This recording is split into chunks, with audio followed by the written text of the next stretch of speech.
Grand rising to you all.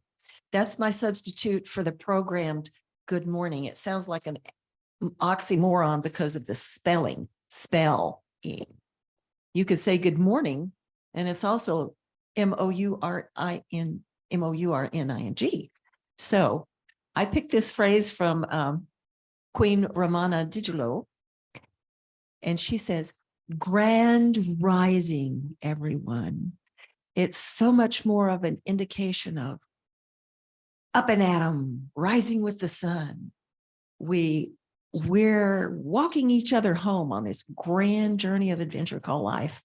So most people who know me as a meditation teacher from the Lotus Center, but I have a lot of facets to life and have had some fun adventures. And so a different perspective or another perspective, any of you could get up here and be this. It would all be another perspective. And perspective and truth are friends. Truth and freedom is what I have sought and served all my life. And it keeps me in a happy place. I was born happy. It's kind of like cheating. I'm not going to apologize.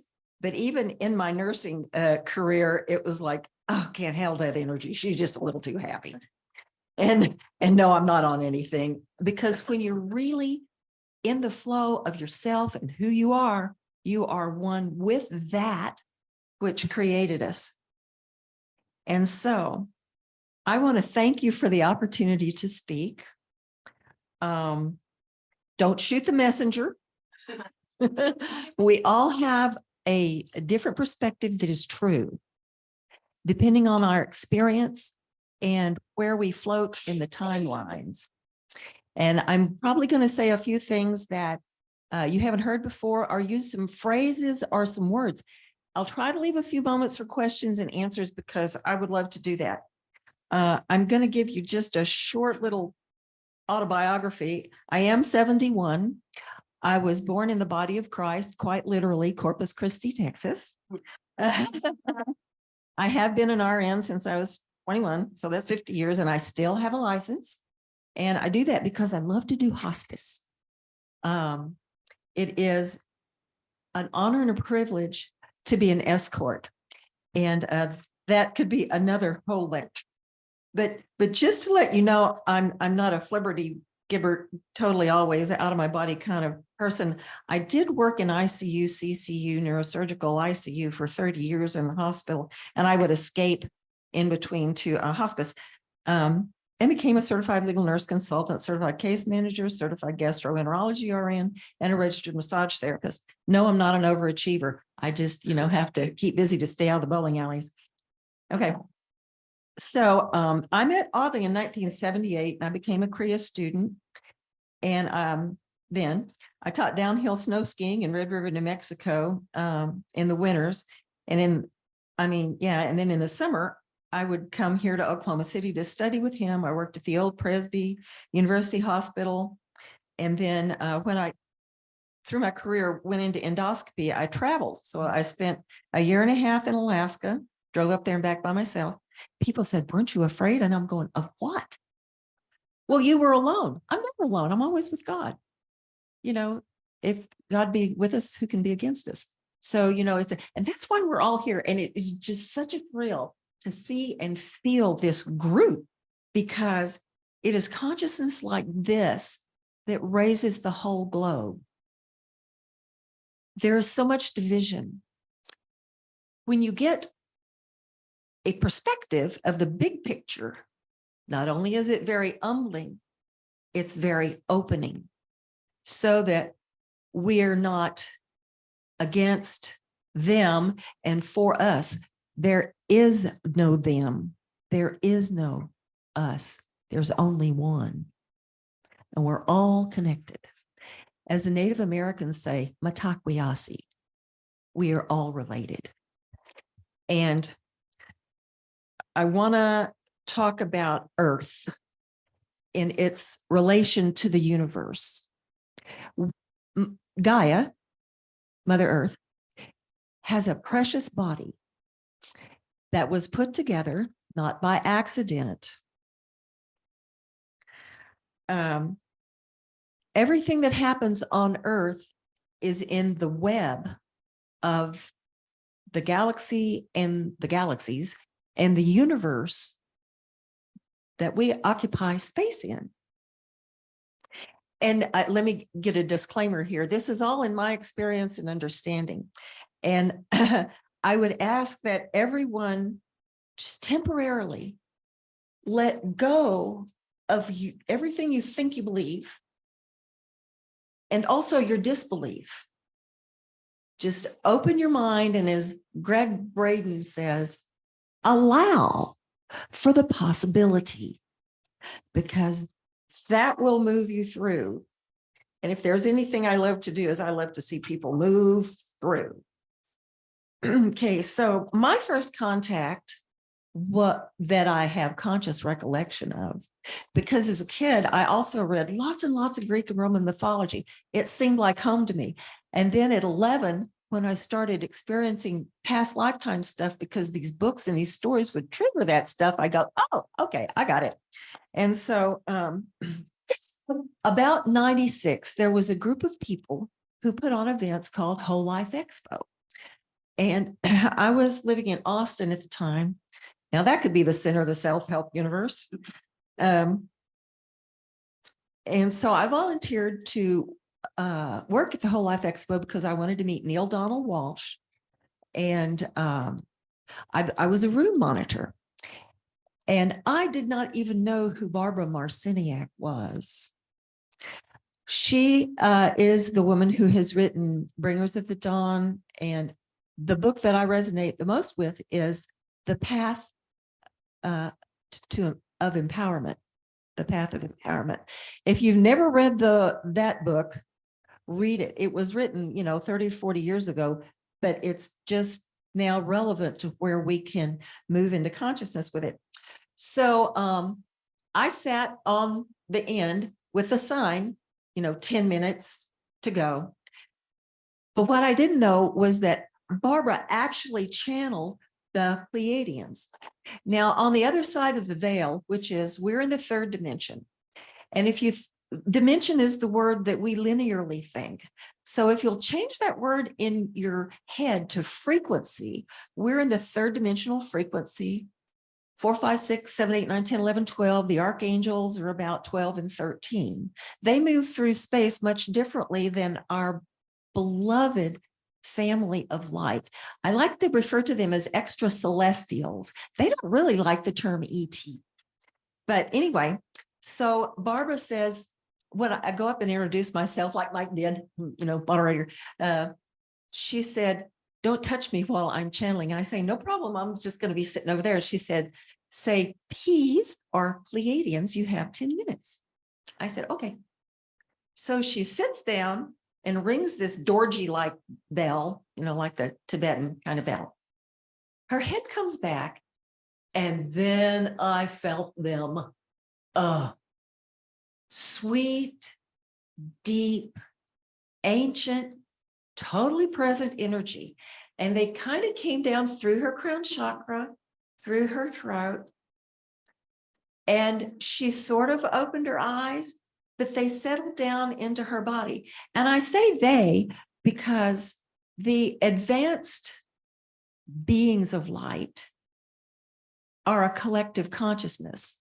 They have individual unit of thinking, and it's not a hive mind, but it's a shared heart. It's a very loving presence. These are like the Pleiadians. The Pleiadians are actually our DNA grandparents. They are fifth dimensional beings. Sixth and seventh dimensional beings are the Arcturians.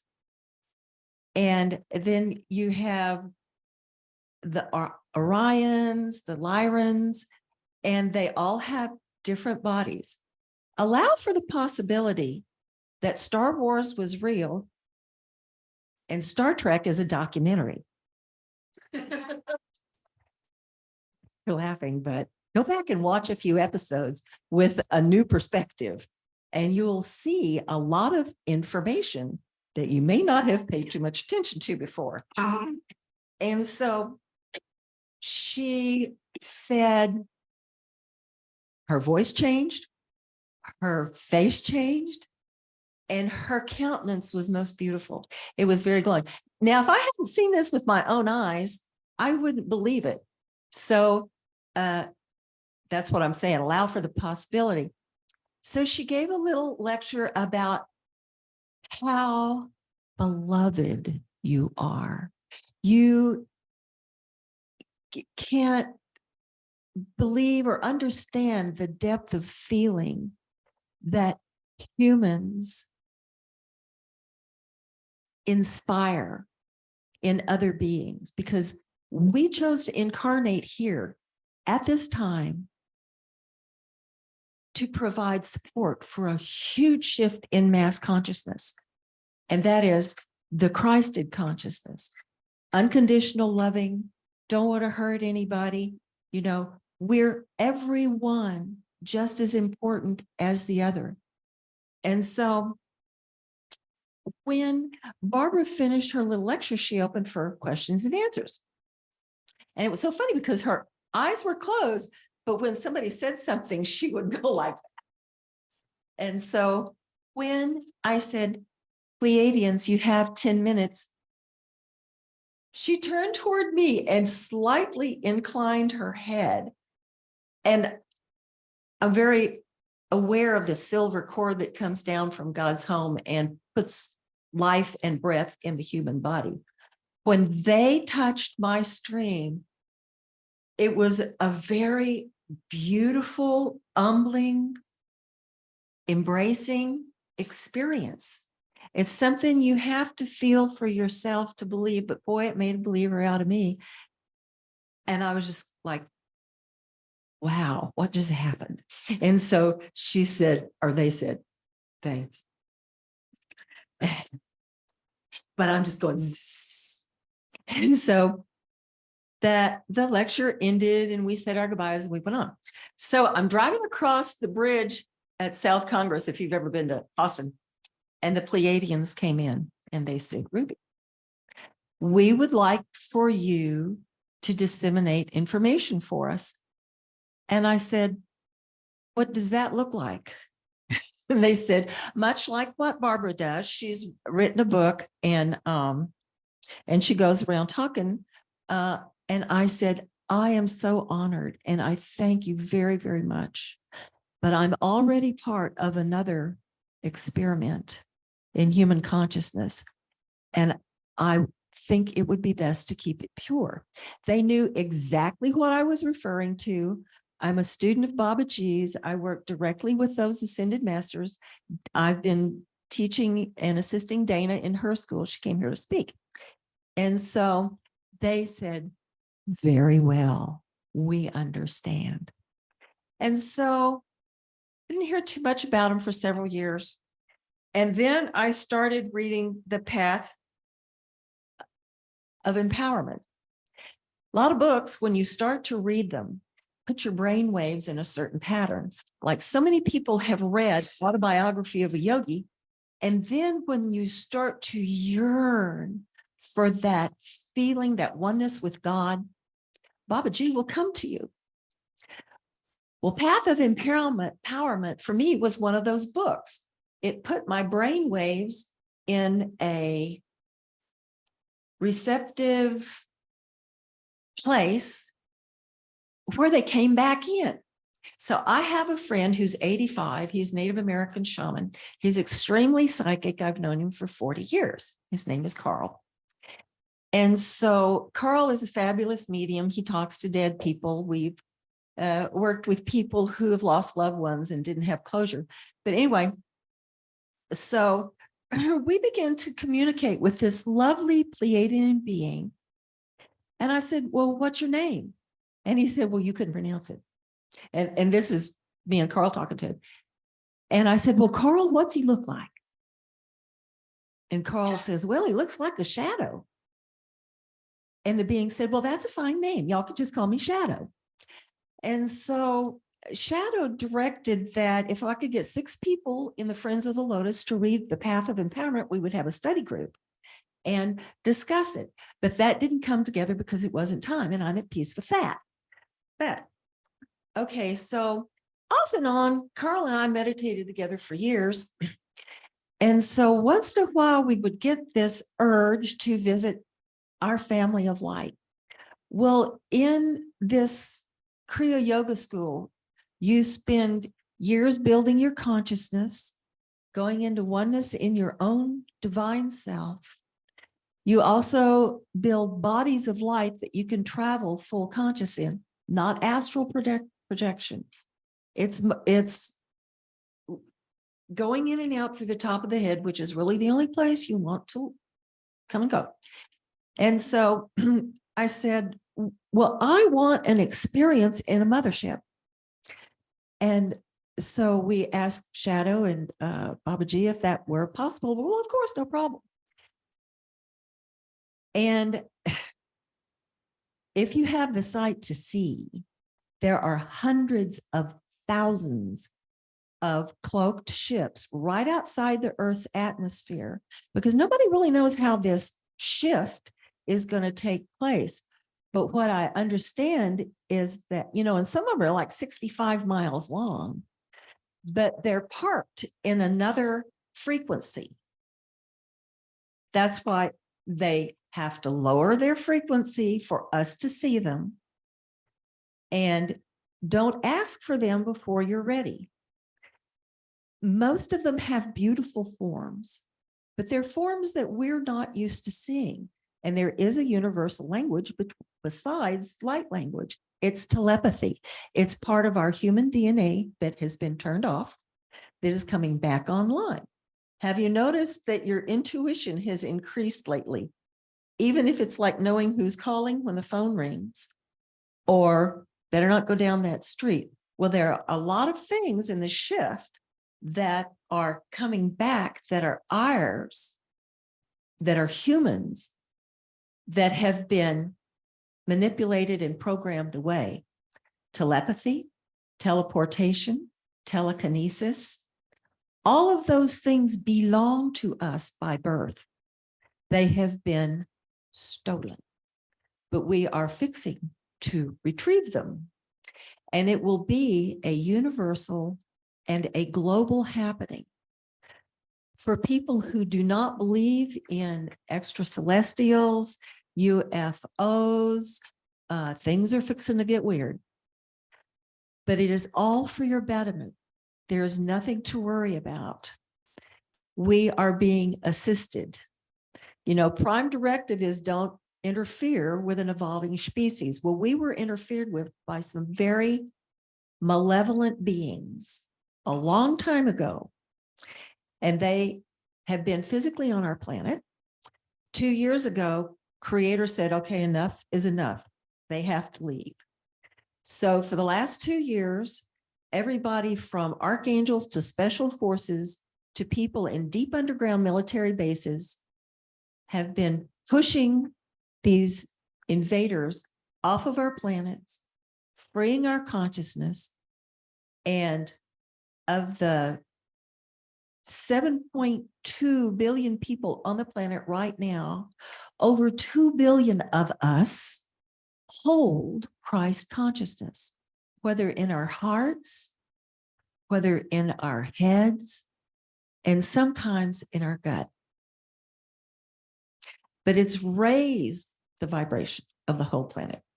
And we are in for a new way of living, a new way of thinking, and a new way of knowing. I do want to, do I have 5 minutes? Okay. I do want to say a little bit about James Gilliland. I went to a conference called Camp Disclosure a couple of Augusts ago up in Flat Rock, North Carolina. He was the keynote speaker, and I met him. James is one of the most authentic people I have ever met. He is the real deal. He's been filming ships for 30 years. You go out to his ranch, Iseti, which stands for enlightened contact with extraterrestrial intelligence. Let's see, enlightened contact with extraterrestrial intelligence, ESETI. And so when he did a Star Watch party to teach us how to look at the stars, to identify movement that was spaceship. You contact with them telepathically and they'll power up. And there's this great glow around them and you can see it. And they'll just move. And sometimes they'll move in different directions. You can tell they're ships. They don't move like anything else. And you too can do it. But herein lies a word of caution. Mostly the extra celestials that are around us right now are benevolent. But be careful and very discriminating when you say, I would like to have contact. You can't be scared. You can't film them. You can't take pictures. And you have to be open to knowing the vibration. James Gilliland has a YouTube channel, ECETI. And I recommend that you go there if you're interested. He gives a very good calling for them. You always want to set your space, calling for the highest vibration, rebuking any of the lower vibrations, and ask for an experience. They're available to us. They love us. Even Archangel Michael calls us the glorious ones, because many, many beings wanted to be on the planet at this time for this shift, but only the bravest came. And my beloved Audley always said, you want to see an alien? Look in the mirror. So, namaste. Do I have time for questions and answers? Okay, all right. I'll answer as best I can. Any questions? Yeah. Do I astral travel? No, astral is, to my way of thinking, when people are laying down and they come out of their life power center and they don't have control or awareness or discrimination. And they're sort of at the mercy of some beings of light aren't exactly benevolent. Just because you're an extraterrestrial doesn't mean you're enlightened. Just because you're dead doesn't mean you're enlightened. So you have to discriminate.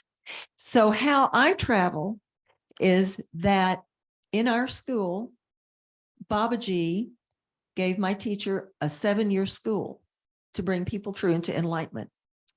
And when you learn to leave your body, purify through the Christ Buddha consciousness, and go into the Atom Godhead light, you're in a white sphere, but it's just like I'm here in the room. You can see, you can feel, sometimes you can even smell. And it's it's full conscious, full knowing, full understanding, pure mind energy. It's a full experience. And I didn't even talk about the trip that Carl and I had up in the ship. It was like a reunion. We went up in our light bodies, Babaji, and the other side calls Yeshua Sananda. I call him Cousin Isa because I remember being in the village. There were 70 people that traveled with Yeshua that 4 years. And so quite a few of this soul family has come back together for this purpose of raising consciousness and being consciousness. And by the way, there isn't really anything you have to do. You just be. You just shine your light where you are and your mission is accomplished.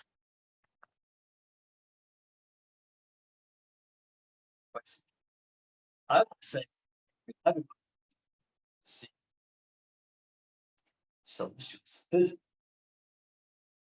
just now that heard what you said. It makes sense. It's like, if they're dozen frequencies above us, it's like, why would they want to go back to that primitive way of They appearing in person? They do, Mike, because they love us. And what I hear is, don't call us before you're ready. You know, be careful what you pray for. Because when James was taking us out to teach us how to watch for the star party, he called in all these beings. And that was one way I knew he was real, because he called in Babaji. And I'm very familiar with that energy. I know who that feels like.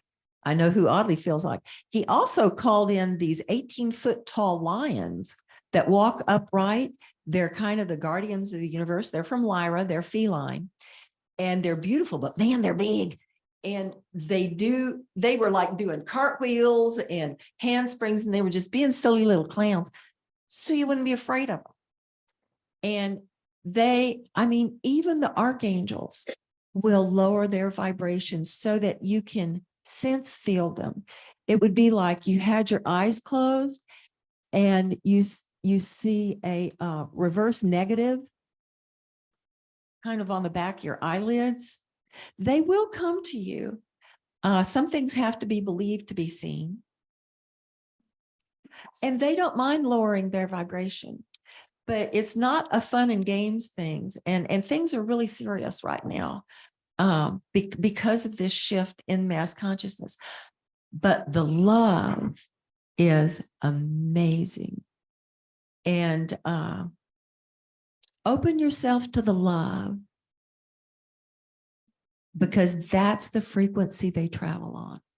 And you're a very light, loving being. You shouldn't have any problem at all. Just make sure that you're sitting up, your spine is straight. You want to close off like this, palms down, thumb and finger circle, and your ankles crossed. What this does, and this is our meditation position, it closes you off as a bioelectrical mechanical unit of consciousness, so that what you're with is the life force that comes from God's home in through the top of your head, with no outside interference. And you have to be very clear, because it's like, I do not consent for lower vibration influences. That's not to scare you. That is to make you prudent. Because if you have a burning, yearning desire in your heart for God, that spirit will come upon you.